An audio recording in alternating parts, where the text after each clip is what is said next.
Good evening, fellow herd, and ready for another unicorn chef. We have a special treat tonight.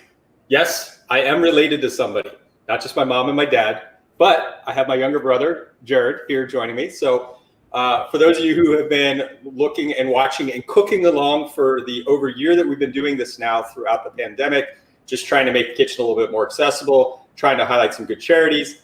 My brother is actually an incredibly exceptional cook. So what I really should have thought of in hindsight is instead of having Mike cover for me, who can't cook worth shit, Jarad would have been a better choice. So first question, Jarad, what are we drinking?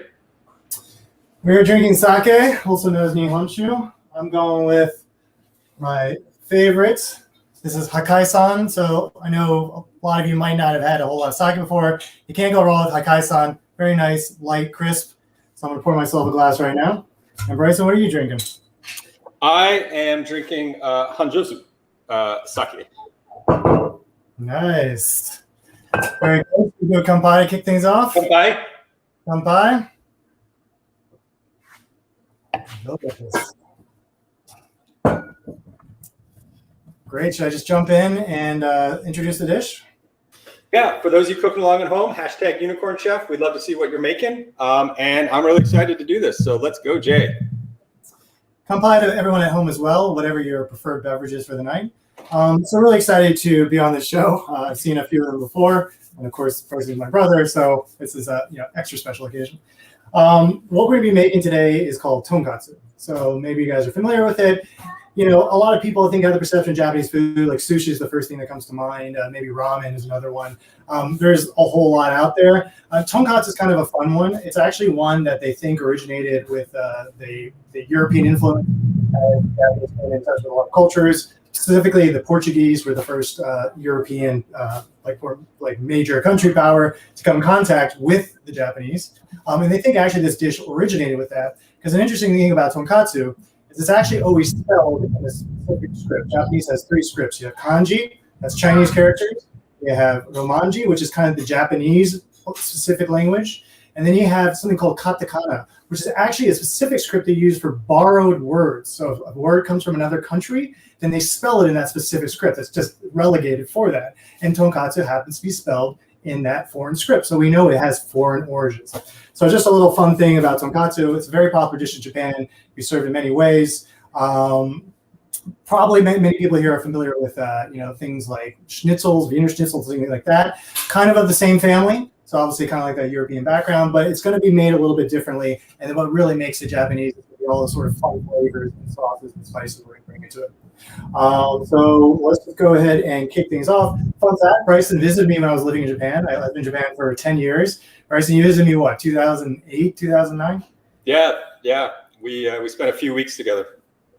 Yeah, that was a good time. I can't remember. Does anything stand out when you were in Tokyo, or any food that stood out that you enjoyed? I thought you were about to call me out on the dance party I got into in Roppongi. That was a dance battle. Battle. You got a dance battle by the side of the pool. It wasn't Roppongi. I forget the name of it's like the biggest club in Asia, but it was. That was Club Agaha. So that was at like 5 in the morning. Yes. A dance battle in Agaha, but I also got into one in Roppongi. Yeah, I didn't realize you got into that many dance battles when you're talking about Japan. I've done both of them, just in case you're worried. But the food that stuck out, I mean, the thing that I remember the most, just off the top of my head, was the first day after I got there, and I was super jet lagged. You took me to a maid cafe in was it Akihabara? That's right, Akihabara. And all of the servers are dressed up as maids, and they all talk in these like super high pitched voices, which I did not appreciate with my jet lag. And I remember a Japanese gentleman sitting over there because it was like you could play games with them, like board games and stuff. And he had spaghetti, and she was feeding him spaghetti, and I just thought, it's like, wow, that's very weird. Yeah, Japan, and that's a great way to describe Japan in some ways. It's really a unique country in many respects. Sort of an island country mentality, very separate. It's obviously, it's self-isolated for over 350 years, so they developed a very sort of specific culture with everything you can imagine, cuisine included. So let's go ahead and look at our ingredients, which you know, to get it going. So what we're going to do first is we're going to start with preparing some of the sauces, some of like the legwork ahead of time before we go into more of the main dish stuff. Let's take a look at some of the things we need. We're going to need Daikon. So when possible, I'm going to try to name substitutes. Bryson's Daikon is bigger than mine, unfortunately, in this picture. But we're going to try to name substitutes where possible. To be honest with Daikon, it's part of the radish family. I don't really know like anything that tastes like Daikon, so I think you really need Daikon for this. But we're going to need a Daikon. We also, this is optional, but if you really want to get that authentic kind of Japanese, you know, restaurant style tonkatsu, you're going to want to make your own mustard. So we're going to, you know, do that really quickly. I don't know if you've ever done this at home before. It's actually super easy to do, and it's kind of really fun. So we'll get the mustard started, and I think that should be good for now. One quick check. The other thing that's going to go with that daikon radish is going to be ponzu. So this is an ingredient that every household should have if you don't have it already. What ponzu is basically it's kind of like a Japanese soy sauce, but it's flavored with citrus, and there's also some kombu in there as well, which is kind of like dried kelp, which is going to give it like a little bit of umami. It's quite nice. In this case, pretty much if you're making any kind of Japanese food, it'll come up. It's great for salad dressing. Really good with anything fish. You do like a mackerel or something like that. Same thing with the daikon, which we're going to do. We're going to grate it, and with this, it tastes great. So I highly recommend it. So let's go ahead and get started on some of that work. We're just going to go ahead. The daikon has a thick layer on the outside, so we want to get rid of that. I'm just going to go ahead and peel that. So pretty straightforward. Let's peel the daikon. Something I was learning today, I've never worked with Japanese mustard before, is that Japanese mustard is very unique compared to Western mustard. And the two mustards that were the most similar are, of course, Chinese mustard. That makes sense. But the other one was British mustard. Yeah, like a Coleman's British mustard, very hot. Check it out. Yeah, that's probably something similar. While we're on it, let's actually do that, because you're going to want to make the mustard and let it sit. It's not going to taste right if you make it now, but after an hour, hopefully by the time we're done, it's going to kind of come together. But it's super easy. All you're going to do is take mustard powder, just pour it into any kind of container. Okay, put it in there.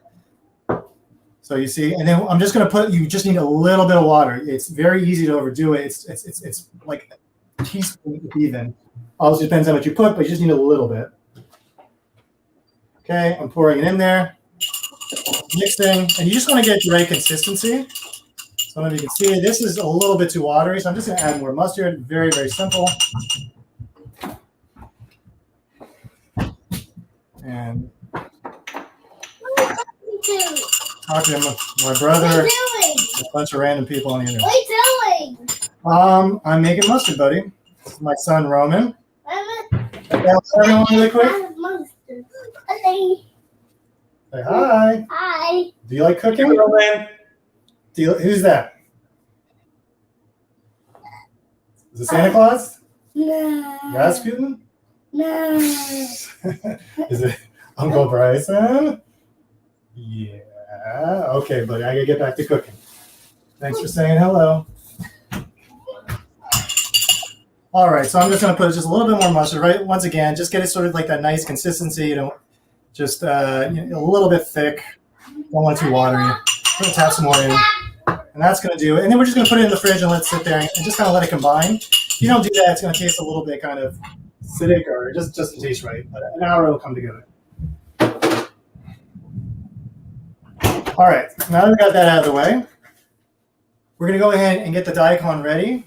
Just because it's one of the more sort of arduous tasks. I like to have it. I don't like to do it at the end where you're kind of like maybe a little bit tired and you're more focused on what you're doing with tonkatsu. So I like to kind of get all the side things prepared ahead of time. Very simple. So the Japanese word for this is Daikon OROSHI. OROSHI just literally means grated. So this is a very common thing in Japanese restaurants. I have a lot of grated stuff, particularly daikon.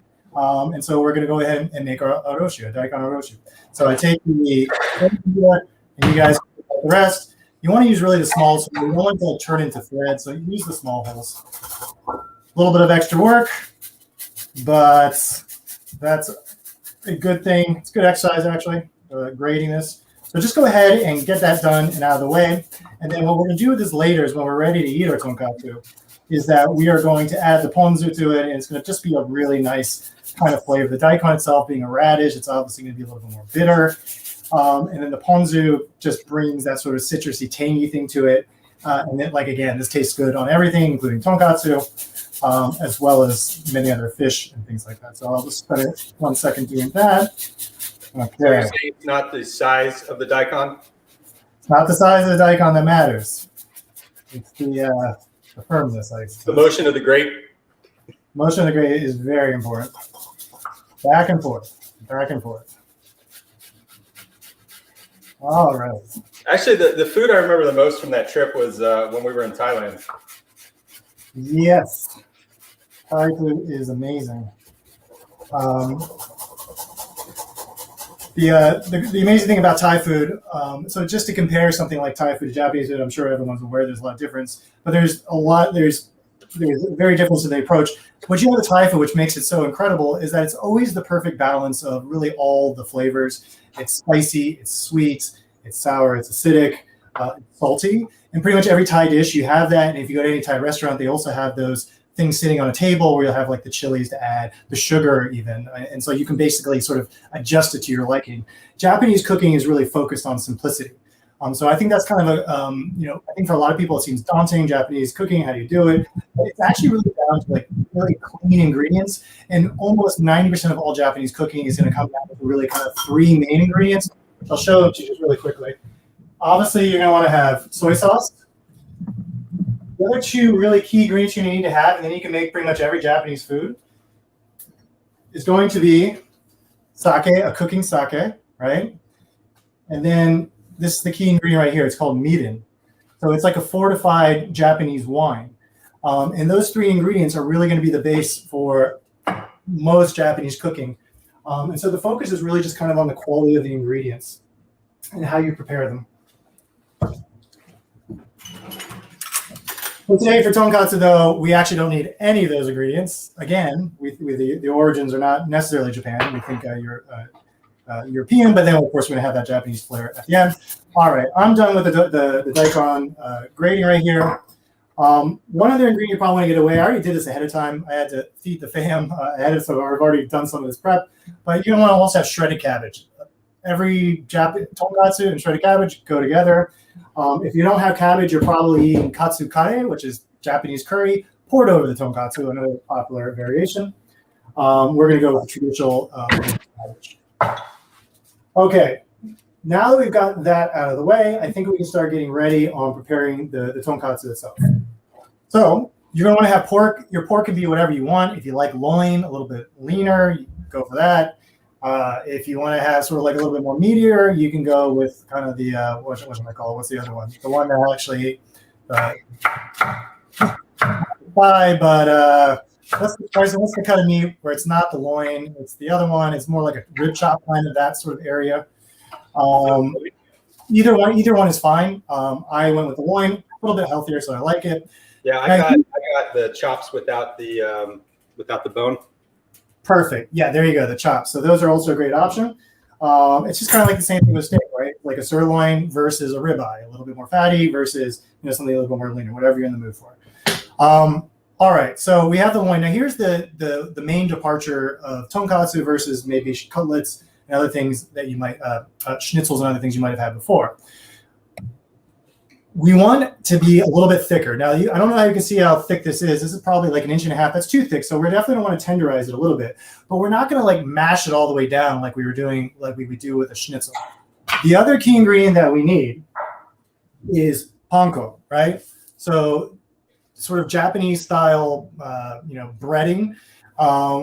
There's also the other kind that's commonly used would be the more finer sort of kind, which is what you use for schnitzel. I prefer panko pretty much for everything I do, just because panko, I think it's a little bit lighter area, and I think it gets crunchier too. So I just pretty much use panko for everything, but for a traditional Japanese tonkatsu, definitely go with panko as your crumbs. All right, so let's go ahead and pound the pork. This is a bizarrely sexual episode we're filming here. But we're going to go ahead and pound the pork. Just for this. It always happens with Bryson.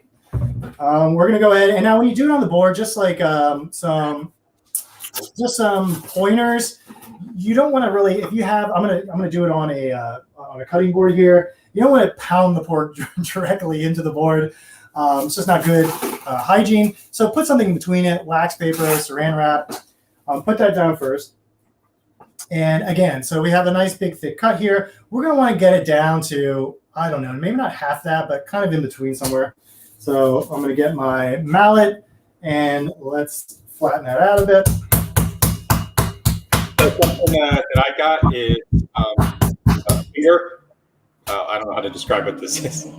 But anyway, it's like brass knuckles, but with the tenderizer. So it's easier just to kind of push. You don't have to do as much of like pound where you get butter. Nice. All right. So there we go. I flatten it. As you can see, I haven't like fully flattened it, but maybe it's like about an inch or so. I don't know. I'm really bad with just knowing what an inch looks like, but there you go. That's about what you want. And remember, because this is not super thin, we're going to need to take that into account when we actually fry it in the oil. Okay, there's one. I got a little baby cutlet here I'm going to do as well. So Bryson, just going back to Thailand since you were on it, what was your favorite food in Thailand? I remember when I first got there, I was just so enamored with all of the architecture, and you're like, you'll get used to it. And I thought it was fun that in the evenings in Bangkok, the way that the food carts appear, you just kind of go up and you point to what you want, and then there's like plastic furniture there on the side of the street. And we go to 7-Eleven and we grab a couple of beers and you just eat dinner out on the street with everybody else. And it was all amazing. And then when we were out on the islands, being able to just walk down the beach and pick out fish, and then they would just grill it for you right there on the beach. Yeah, that's probably one of my favorite parts of that too. Exactly what you just described at the end. You just be going to the beach, and lobster is like $5, and you just tell you pick it out, you choose the style, and they just grill it up for you, and you're sitting on the beach. That's probably one of my favorite memories as well. All right, so we've got our cutlets ready. Now what we're going to do is we're going to go ahead with the breading part. So let's go ahead and jump into that. So I don't know if you can see right here. I'll just do a quick turn. Basically, you're going to want to set up an assembly line, flour, egg, and then the panko, okay? So the crumbs. So let's go ahead and do that. You don't need a whole lot of flour. Just a little bit. Okay. 1 egg should be fine, depending on how many you're making. Probably 1 egg would be good for 2 or 3, cutlets. And then you're going to want to mix up the egg a little bit. You don't have to whisk it, but you want to beat it up a little bit. And then next, we're going to do the panko and get that ready.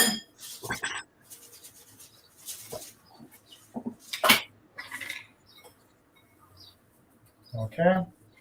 Oh, should we have our pan heated up, ready for this? No, you can. What we're going to do is we're going to get all the panko breaded on the pork, and we want to let it sit for like 5 minutes while we kind of do some other stuff.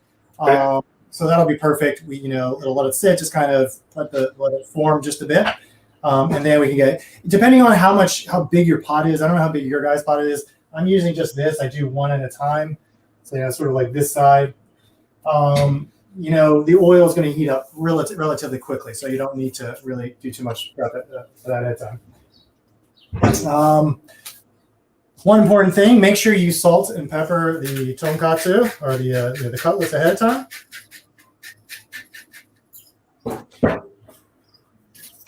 Something I do is I'll add salt and pepper in my panko. It kind of all adheres together. You do that too.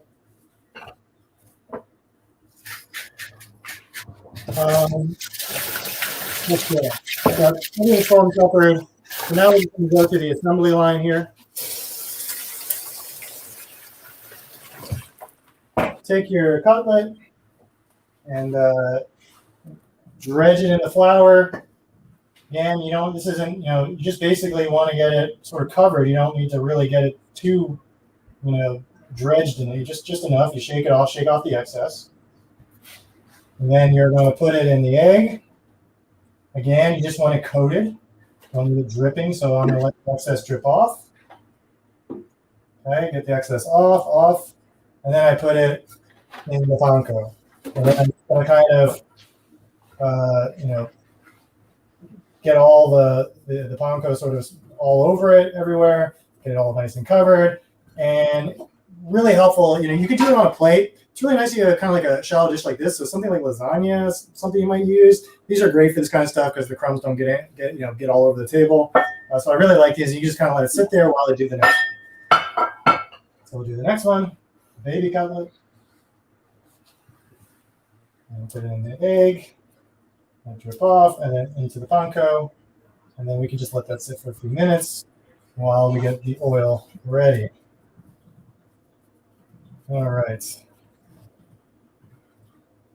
So while we're going to that, I can tell you I guess where I fell in love with tonkatsu. I moved to Japan in 2002, right after it was right after I graduated. I was working at a private international school in Sapporo, Japan. So not Tokyo. The first place I went was Sapporo. They wanted me to go to the school and start working 2 weeks after graduation at the age of 22. I'd never been to Japan before. Obviously, I was excited to go, but it was like 2 weeks just felt really rushed. The only reason I didn't go after 2 weeks is my brother was getting married at the time, so I was the best man at his wedding, so that kept me back. So I ended up going to something like 3 months later. Yeah, you remember that was 2002. Is that when I got? Yeah, 2002. Wow. It's funny. It's hard to remember. I used to be married so long ago. But that was the only reason I didn't go over 2 weeks, and so I waited for that to happen, and then I went to Japan. The first meal I had, I was greeted by 20 Japanese teachers at the airport, including the Encho sensei, who's the principal of the kindergarten. They all, like literally everyone on like a Tuesday night at 9 p.m. got in a bus, in the little kindergarten bus, and drove to the airport, Chitose Airport. And then the very next day, basically I just crashed that night. The very next day, though, I remember there's some of the Japanese teachers. I don't think I have to keep qualifying as Japanese teachers. Some of the teachers and the principal. We went out to a traditional Japanese restaurant. I had no idea what to order at that time. I wasn't speaking Japanese, anything like that. And the Encho sensei, the principal, was like, I think you'll probably like this, and he chose tonkatsu. Because he's like, foreigner, you could eat fried Bort. That's probably not going to be too weird for you. So that was really the first dish I ate in Japan was tonkatsu. And what's not to love about tonkatsu, of course. And then probably where my love even deepened more for tonkatsu is when I used to work in a place called Akasaka in Tokyo, one of the major downtown areas. There was just this amazing tonkatsu place near me where I worked in the office building, and had like an incredible lunch special. There were some, Tokyo is an expensive city, but you could find amazing lunch specials. And it was something like 600 yen, so it's $6. And you could get the tonkatsu, the rice, the miso soup, the miso shiru, and that would all just come in like a set, and you were good to go. All right, so let's go ahead and start getting ready for the cooking the tonkatsu. So you're gonna want enough oil to, just use canola oil. Yeah, that's pretty simple. I mean, I guess if you're really like a fan of peanut or something, you could do that. You obviously want oil with like we're not going to be like going crazy on the frying in terms of temperature. So, there really shouldn't be anything smoking or burning, anything like that. But canola oil is a good option. So I'm just going to pour that in. I'm going to pour it into the point where, it's going to be enough where the thing can kind of be submerged. And let's go ahead and get this started. So I don't know if you noticed my environment here. I'm cooking in a very small New York apartment or kitchen, and one where the oven, I think it's like 20 years old or something. It actually broke. My burner broke, so I have to like keep at least the igniter broke. So I have to use this lighter to start. Pretty hard times over here. There we go. All right, good. Question: what is the craziest food you had in Asia? Interesting question. In Japan, I had something called basashi, which is raw horse meat. So they eat it like sashimi. So that's a thing. I tasted okay, I suppose. And then I'm trying to think. In China, I probably ate some stuff. I just didn't realize what it was. I don't remember actually. Like I'm not a huge fan of things that are like crazy. Like in China, you can walk down the street, you'll see a market. They'll sell everything at these stalls. I've seen places where they basically just choose the animal of choice and then they'll just grill it for you. They grill like starfish, scorpions, really anything you can imagine was an option to like throw in the grill and eat it. But I never tried. Did you try something off the beaten path? I really wanted to have fugu, but we didn't get to it. Let's see, what was the weirdest? I'm trying to remember the weirdest thing I had while I was there. I don't remember anything that weird. Sweet. Go with mom. It's time for your bath. Papa's talking with Uncle Bryce right now. All right. Yeah, fugu is actually really good. Obviously, it has a sort of a lure around it. So still, like every year, without fail, 5 people will die of poisoning, but your chances are still pretty good. But probably the strangest, the grossest, well, in my opinion, grossest anyway. There's a dish that's eaten not so much in Japan, but in Southeast Asia. It's called bolot or something like. I think that's actually the Filipinos call it. They eat it as well. But basically, what it is it is the like a chicken and the embryos inside of it with like the egg. Oh, that's a 1,000-year chicken. No, well, so you're talking about there's the 1,000, yeah. So there's a Chinese dish where basically they have the egg, but and it's like it has salt. There's like a sulfur flavor. It's black. This actually has a chicken inside of it. You're eating like the unborn chicken. That's actually a dish. So that's probably one of the craziest ones I've ever heard of, and I never went near that one. Just safe to say. All right. So the key with frying something in oil is it's kind of precision. You want to make sure that the oil is the right temperature. 350 degrees Fahrenheit is the temperature you want. So I always like to have a thermometer around, just make sure to get it. You can also, when you start to get a feel for it, you can actually like use the panko. You just drop it in there. I was about to say, throw the panko in and you see the sizzle.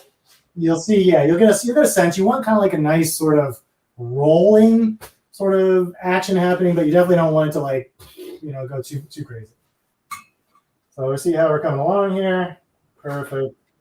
134, 150. Okay, so it's heating up pretty quickly. We'll be all ready to go in just a couple minutes. I get another kanpai to everyone. Kanpai, Bryson.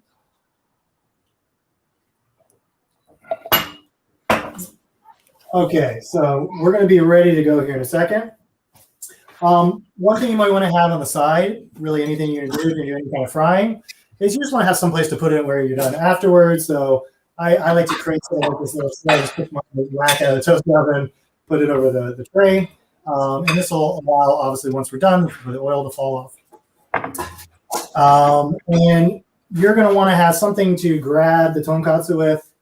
So I like to use these tongs. There you go. You're ready to go. And let's see where we are. I'm there. You there already? You got 350? Yep. All right. I think I'm probably pretty close. I mean, it's just because of my larger Daikon. It's not really a competition with that either. Speaking of competitions, do you want to share everybody about your PTSD of Axis and Allies? Yes. Bryson cheats at Axis and Allies. If you ever play with him, make sure you check the die. They are probably loaded. There's no other explanation for rolling like 20 or 30 ones in a row, one being really the best roll you can have in the game. So just make sure, beware, particularly if he's, wanting to put money on the game. I don't know, Axis and Allies is not much of a betting game, but if he ever talks about it, double check in that case. Well, I got to ask, if I was cheating, how were we using the same dice? You were obviously doing some sleight of hand. Sleight of hand. I somehow had identical dice. Yeah, like I said, you're pretty crafty. Did you do magic or juggling? Same thing? Juggling, yeah. I used to juggle. I was an amateur clown back when I was younger. But I think the sleight of hand doesn't really pan out. So when we were, 12 and 13 years old. Well, if you're gonna go with the accent allies, I recall in Thailand, I think I probably had 5 chess victories in a row or something like that. So that was my revenge. It came, about 15 years later, but at least it came. Yeah. No, you definitely won more than half of them in Thailand. Well, at That was time, how Jared and I spent a couple of weeks drinking beers all day long, playing chess on the beach in Thailand. we could just play. Yeah, basically we just get beers and play chess somewhere. That was our thing. Yeah, that was we were in Koh Samui and Koh Tao. Yeah, which one did you prefer, by the way, Koh Tao or Koh Samui? I think they both had their pluses. I think I liked I'm mixing them up in my head. Which was the one that was more like a rainforest? That's gonna probably be more Koh Tao. Yeah, I think it was Koh Tao. Yeah, it was Koh Tao. Yeah. So for anybody, we're talking about a lot of places in Asia. Actually, I think we're probably talking as much Thailand as Japan. But if you're going to Thailand in the south, 3 main islands: Koh Phangan, Koh Samui, Koh Tao. Koh Samui is the biggest. It's also more sort of commercialized, a little bit bigger, sort of everything. Koh Tao is super laid back, very relaxed. And Koh Phangan is sort of in the middle. Koh Phangan is famous because it has the full moon party, and probably one of the world's biggest full moon parties. But those days are long gone for me. How are you doing on the katsu over there? Going good. Probably about 30 seconds from flipping. Okay. And just speaking a little bit about Japan, you can't go wrong with Tokyo. If you're going there, you definitely want 4 or 5 days there. But if you had 2 weeks, spend 4 or 5 days in Tokyo, and then go down to Kyoto, which is the sort of one of the ancient capitals. There's a few of them. Actually, a couple of them are in that region. So you have Kyoto, you also have Nara, and then you have Osaka, which is another huge city, very different from Tokyo. So it's fun to see the comparison of those. But you can spend like sort of, let's say, a week in each of those areas. You can't go wrong. And also they have very different cooking styles down there. So there's just the same way in the U.S. we have different regions, they have different kinds of foods. No different in Japan. And that's the Kansai region, where Osaka, Nara, Kyoto is. And you can find just kind of like unique cooking. Probably one of the two cuisines come to mind if you want to know. Takoyaki, which is like octopus balls in a not necessarily the balls of an octopus, but octopus cut up and then put in a ball, like almost like a pancake ball. And actually, the sauce we're going to use for the tonkatsu is they use it as well. And then you're going to put the flakes over it, the bonito flakes, the tuna flakes. And then there's another one called okonomiyaki, which literally the translation is like just put everything in one place. And they call it the Japanese pizza, although it's really nothing like a pizza other than the fact that it's a circle. But basically, it's also like you take almost like a pancake mix, and then you throw just all kinds of food in there, and then you cook it with sauce over it. And it's something you actually, there's okonomiyaki restaurants. You go there, and then you're just like sitting in front of a teppanyaki, so a big sort of thing on the ground, and you just cook it as a table. So it's like a fun activity. I remember going for teppanyaki in Tokyo. We were there with a bunch of your friends. I got to cook my first teppanyaki there. That was cool. Yeah, teppanyaki is awesome. So when you're cooking the katsu, the important thing here is actually mine's even a little bit hot. I wasn't paying attention. You want to make sure it's the right temperature. We're still good. I didn't burn anything. But the idea here is because we're cooking with a thicker cut, is like obviously we don't want to just like cook it too fast because then you're gonna burn the outside. You don't actually cook the inside. Depending on how thick your katsu is, it's gonna take probably 5 to 7 minutes just because of the thickness of the katsu, right? And whereas if I was doing a schnitzel that was super thin, you could probably have it done in 2 minutes. So just make sure you're aware of that. Really, how long if you're cooking, if you think it's probably a minute even longer than you think with like this thicker katsu. And then of course the other factor you have to consider is how cold the meat is. So if you just took it right out of the refrigerator and did this, probably still pretty cold in the inside, so that's going to slow it. If you had it at room temperature for 30, 40 minutes, obviously you're going to cook a lot faster. So make sure you consider all these things. And we're doing good. So this is kind of like, ultimately the color you're going to want to put out to just oil everywhere. I can't really see it too well, but you want just like a nice deep brown. And I'm going to continue to cook on because that's definitely not enough. Let's keep going. And I got to start my fire again.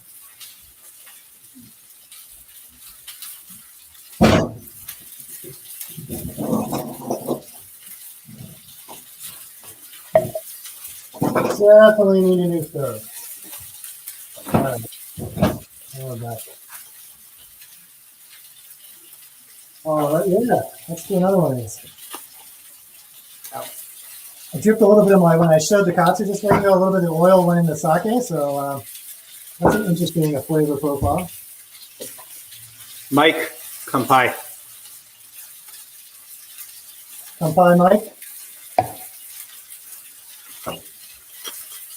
So a fun sort of Japanese thing about sake when you drink it with a group of people is that your glass is never supposed to be empty. So if you're drinking, and typically in Japan you wouldn't drink it out of something like this. So yeah, it should be something small. Actually, you almost have like, this is actually from Japan, it's like a little sake cup. So you have like these small cups, you're just drinking them. And people just constantly keep filling up your cup, so it's fun. There is also this other style of drinking sake in Japan, where they actually pour it in like you actually do have a cup, sort of the size. It's always a glass though, so it's actually a little bit bigger, and it's a glass, and then it's put in like a wooden frame. So you set the cup in like this wooden frame that's about yay high, and then what they'll do at the restaurant is they'll come over with the bottle and they'll just pour it, and it'll overflow into the wooden frame. And the classic thing you do is it's just like you're supposed to say. It doesn't mean anything. You're going to go as they're doing that, and it doesn't mean anything. It's just like a tradition. Who knows why it's there? But it's hilarious. I like it. Another fun fact: my favorite word in Japanese is "irashaimase." So maybe you notice if you ever go to a place run by like ramen place or sushi place, and it's truly operated, let's say, by Japanese people. They'll say it without fail when you come into the restaurant. It doesn't matter. Everybody in the restaurant says it. It's not just the chef, the whole staff. So whenever you walk into a restaurant in Japan, it's 20 people saying "irashaimase" and just shouting it, which basically means welcome. Welcome to our store. And when you leave, of course, they'll say "arigatou gozaimasu," thank you as well. I think that's just so cool. And what's also great about it as well is that irashaimase there's a lot of style to it. So it's something that Japanese people really make their own. Like the classic old guy at like a fish market in Japan. Like they'll always be irashai, like this. So one of my favorite words. This has a lot of character to it. All right. Well, I'll be getting pretty close. Like I said, when you think you're getting close, probably just 30 more seconds or so.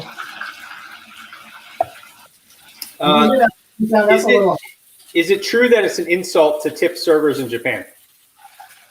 It's not an insult. They just wouldn't know what to do with it. They wouldn't accept it.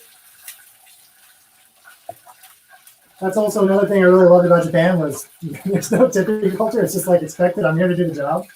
And so they take care of you. And another great thing about in Japan when you're in the restaurants is that you don't have to wait for the person to come over to you. It's just any staff that's walking by, you just shout at them, "Sumimasen," raise your hand, means excuse me. They'll come over, like, yeah, what can I get you? So basically when you need something, you get it. It's a great system.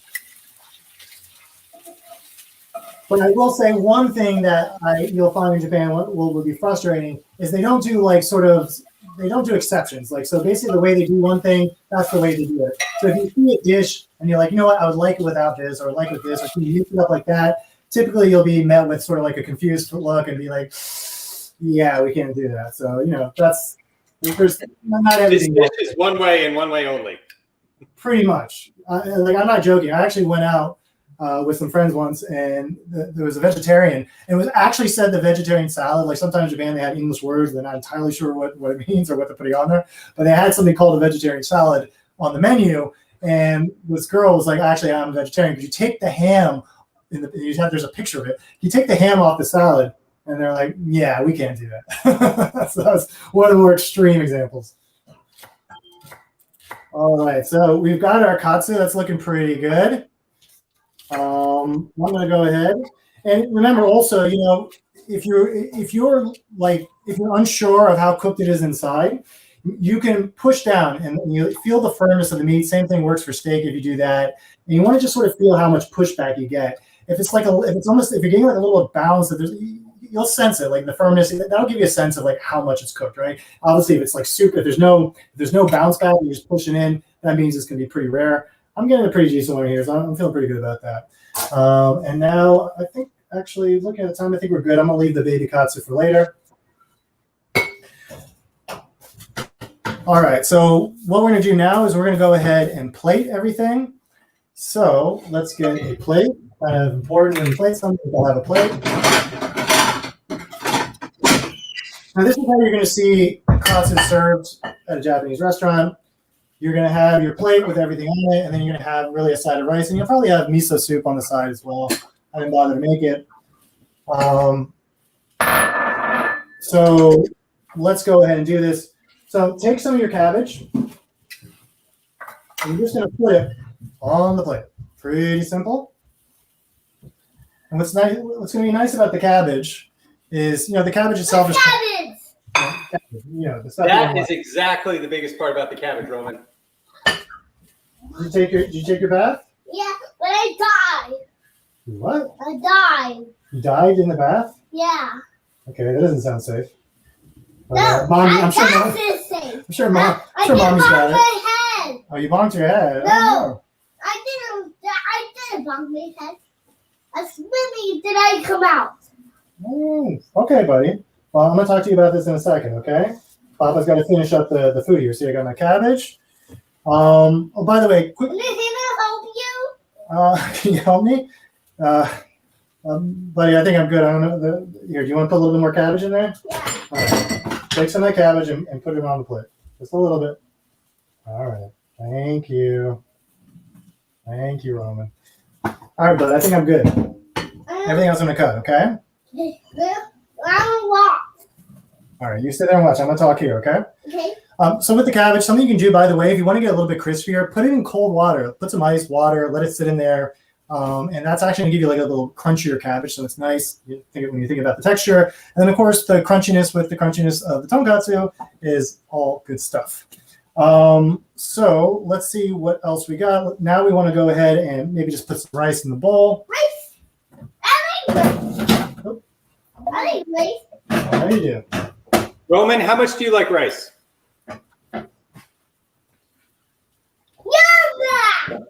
Yeah? Right, it's time to go read books. Okay? Mommy. Go with mommy. I'm going to come in a second, okay? Go get started. All right. And then we're going to go ahead and cut the katsu. Okay. This came out perfect. I don't know if you can see, but that's cooked all the way through, just the right amount. It's crunchy on the outside, super crunchy on the outside. What you want.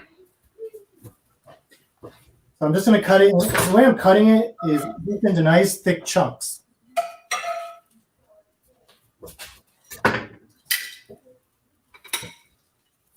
Okay, and this is the way it's going to be served. You just take that katsu like this, really just like that, same shape and everything. You just cut it in those nice kind of strips. And you're going to put it on the plate. All right, and now am I putting it on the plate with the cabbage, or where's the cabbage? Sorry, I missed that. Yeah, all good. So you're gonna have the cabbage literally just sitting on the side like that. Okay, side. Mm-hmm. And now what we're gonna do is we are going to now put all the delicious ingredients that we already have prepared. So mustard. Take out your mustard. Okay. Just like that. We're just going to put that sort of, you don't need to put a, with the mustard, I like to, you just keep it on the side. You can put directly on the pork if you want, but you typically want to like keep it off a little bit of the side of the pork, maybe. The katsu. Take the daikon. Okay. Now take some of that ponzu that we saw a little bit earlier.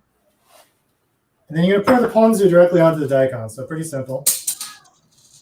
You don't want too much, just enough to kind of like, give it flavor. Go ahead and mix that up. Okay. Now the ponzu, the Daikon OROSHI, you can just put that directly on, on the katsu. I'm gonna keep it off to the side because really katsu is best. The tonkatsu sauce really is the typical ingredient you find with tonkatsu, and it's one of my favorite sauces in the world.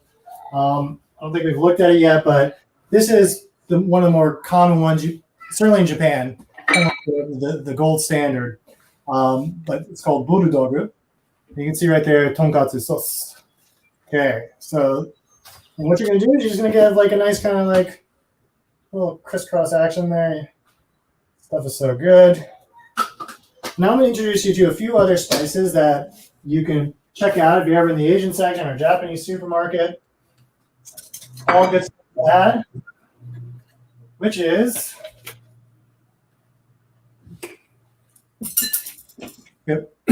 OROSHI.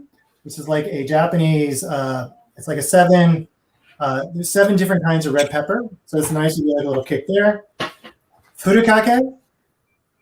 Furikake is something that you actually put on the rice. Don't put it on the tonkatsu. It really goes with the rice. It goes with everything. It gives the rice just like a little bit of flavor. It's basically it's made up of sesame, nori, seaweed, bonito. So that's the kind of like the tuna flakes. Just a bunch of like good ingredients in there. There's also, you can find like all different versions of this. Wasabi is in there as well. And then something that's a really nice, if you're having friends over, you want to like, show off your newfound Japanese cooking skills. Something that's always like a fun little addition that tastes great is basically this shoga, right? This ginger, pickled ginger. And you can just like throw that on top as well. Once again, these are not, 9 times out of 10, if you go to a Japanese restaurant, they're not going to put this on tonkatsu, but it does taste good, so I'm going to put it. Okay. And then really that's what it's going to be. With the tonkatsu, really, you really just drink beer. That would be my recommendation, but if you're already enjoying Nihonshu, keep with that. But I'll show you what we got here. All right, hold on. You're going to get with it so we can do our screenshot to close out the episode. Sounds good.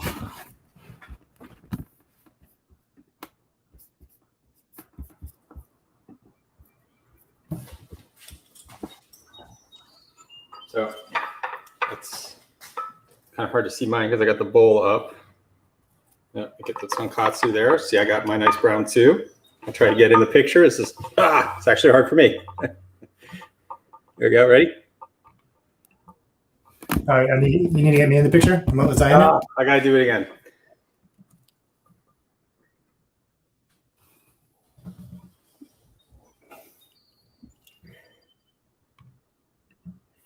All right. Whew. All right, I'm starved. This looks great. All right, and when you eat in Japan, the first thing you say "itadakimasu" when you eat, which means itadakimasu. Itadakimasu, and you just shout it, and then you go to town.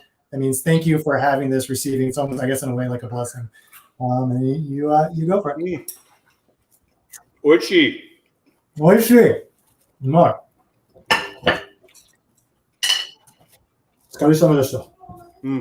Thank you for coming on the show. For those of you at home, we'd love to see you make this too. Adrian, looks like this is something you've done before, so definitely would love to see your picture. #UnicornChef. Share what you're making, and we'll see y'all next week. Bye, everyone.